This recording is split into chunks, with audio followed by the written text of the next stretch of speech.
Hey guys, Ronnie here from Caney Branch Farm. Decided I'd do a little video today. It's been a while. I finally got around to clearing some of the property off. Just going to show you the plans. Take a look.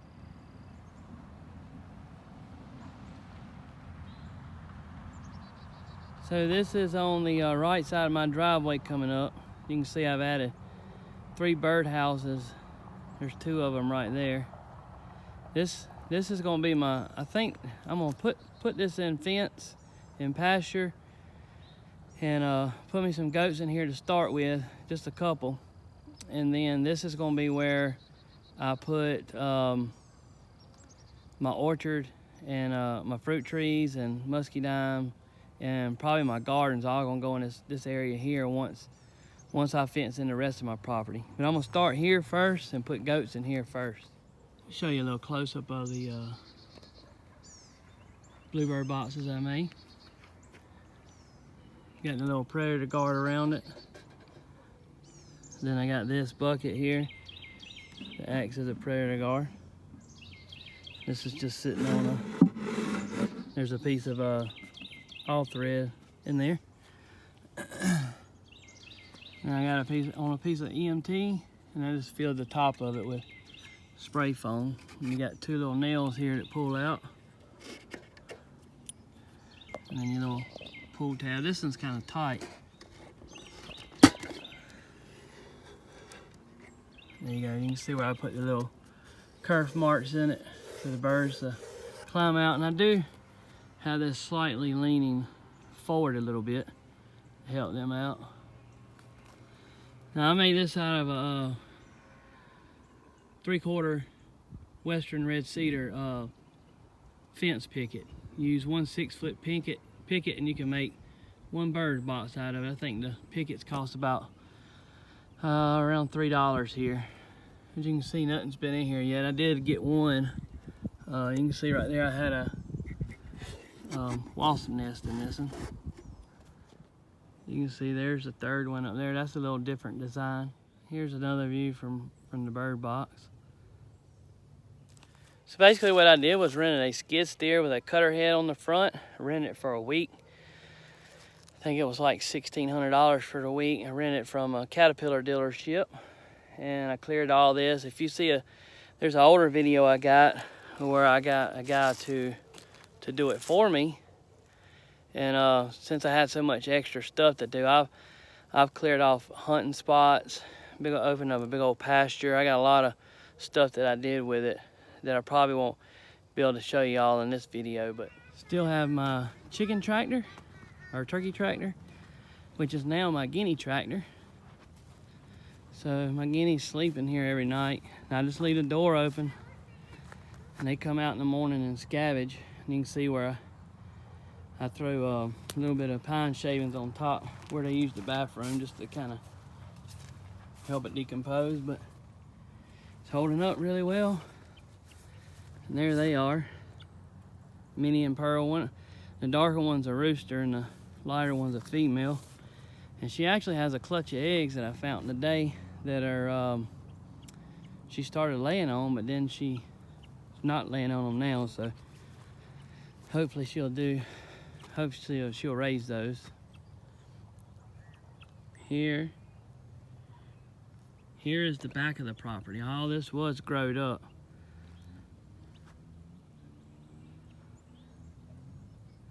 Down there where those chartreuse looking trees are is the creek. There's actually a beaver dam in that little area right there, and it's flooded where you see those bright trees. I tried to clear up most of this as I could. There's still some stumps and stuff laying around, but there was a big old huge oak tree and piles of trees right there, right here in front of us, and I moved it down there to the edge of the creek, and with the skid steer moved all the logs. It took me a whole day to move all the logs that were just scattered around in here. It seems like when they clear cut this, they just cut the cedar trees and just dropped them there. I saved a few of them that I liked. I plan to bury one in the front yard and use it as a tree to hang bird feeders on. And I'm gonna cut the top of it flat and put maybe a bird feeder or bird feeder or a bird box on top of it. It's hard to tell here, but I didn't realize this when we bought this land, but there's terraces cut into this slope right here, which I'm glad because it'll help control the runoff. But there's like 2 main slopes or 3 main slopes here. I didn't discover these until I was here cutting. But these go all the way through the back of the property. And I just never had any land cleared that far down. But you can see one of them right here. These trees are sitting on top of the mound. So it slopes down and then goes up and then comes back down and does it again right there where those next set of trees are. I found a ditch that I did not know I had. I put a lot of the stumps and stuff in here just so I could, I guess you could say, hide them in here. But I tried to save a lot of the trees that were, I don't really care for sweet gums, but I did save a few of them. And there's a real pretty beech tree over there, that far tree. It's got a real pretty canopy. So I like those. I saved a lot of the oak trees. There's a lot of little laurel oaks. There's that pretty beech tree I was talking about. Beech nut tree. I always liked that tree. And then for some reason a lot of these trees were bent over right there. Not sure why. But I cut all the way down the edge of the property there as far as I could get. Still got a lot of cleanup to do on that property. But you can see all those big logs that I put in that. They'll just rot and decompose and fill in the ditch a little bit. Won't fill it in probably after years. Probably won't be much. All that I just showed you, I plan on putting that in pasture too. I'm gonna do it in phases though.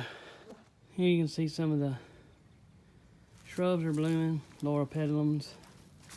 Can't remember the name of these things. I got the tag back there. These are monkey grass that I saved.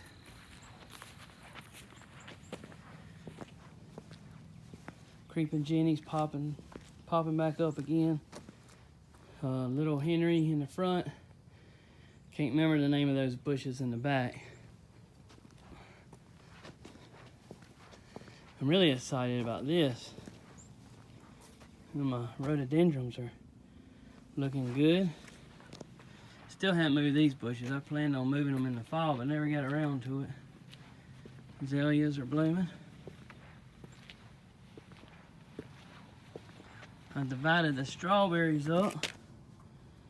The runners that come off of it this year. So I made 4 new plants there. 1, 2, 3, 4, 5, 6, 7, 8. So this whole area will be filled in with strawberries. And that's my lavender. I had a strong windstorm come through here, and maybe it was in February. It's the same storm that went through Tennessee that produced those tornadoes that killed all those people. Well, it got our trampoline. We didn't have any tornadoes here, but it was mainly just straight line wind.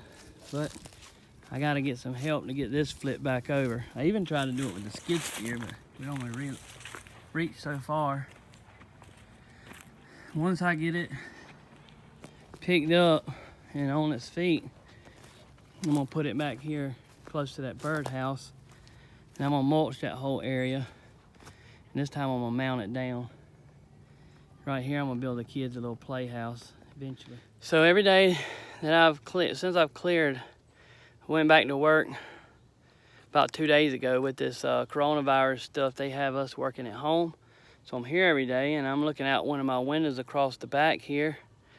And now I get to watch the deer cross the field every day. So I've seen deer just about every day. Even the days that I was working out here, when I'd wake up in the mornings and look outside, I'd see deer. And I actually seen 1 turkey today, so I'm really happy about that. A lot of wildlife showing up here. And it's always been here, just couldn't see it before. But that's about it. Praying for everybody in in our country and state, and it's just this terrible virus. We're trying to stay in as much as we can and kind of do what they tell us, and hopefully it'll ride out soon. So I know everybody's been affected by it, not just in our country but across the world, and just know that I'm praying for everybody and pray that it'll get over soon. And appreciate y'all watching this video. Just a little update, nothing really going on. I probably should have did a video of me building the birdhouses, but I didn't. Sometimes I was doing it, putting them together at night. So now that I know how to do it, I got my, you know, once you do something a couple times, you kind of figure out what you want. So now I got the way I want to make them, and now it'll go a lot faster, is what I'm trying to say. So I'm gonna make some more, put them around the property, and I might even make some, put it at my mom's house and some other places, kind of what they call a bluebird trail. So see y'all later, guys. One more thing I wanted to mention was that I plan on putting up some gourds or some purple martin houses, gourds for the purple martins or something to attract them. And then I got to thinking about, in my old house we had a chimney on top, so we had chimney swifts. So I got to thinking, I wonder if you can make a like a temporary chimney, or not temporary, but a fake chimney. So I actually looked online and I found that there's a lot of information about it. There's a husband and wife out of Texas that's real big into making that, and they have them all over their property, and they've helped other people make them, and they got plans you can buy their book, and I really like the way it looks. So I think I'm gonna make one or two and put on my property just to help with the you know, help with the bugs and everything. And I heard it said that if you attract one species of wildlife, you attract 10 others. So it's all about diversity, and I consider myself a conservationist. Even though I cut all these trees right here, I'm trying to get rid of all the invasive ones. There's a lot of Chinese privet out here, and a lot of other invasive, you know, honeysuckle, Japanese honeysuckle, and stuff along those lines. So anyway, it's enough of me rambling. Sorry about all that. See y'all next time. All right, one last thing. Dan from Home and a Stick sent me these true blue collards, and believe it or not, I planted these things in November from seeds, right in this box right here, just to see what they would do, just to see if they would come up. And just about all of them, I got, let's see, 1, 2, 3, 4, had 5 of them survive. I made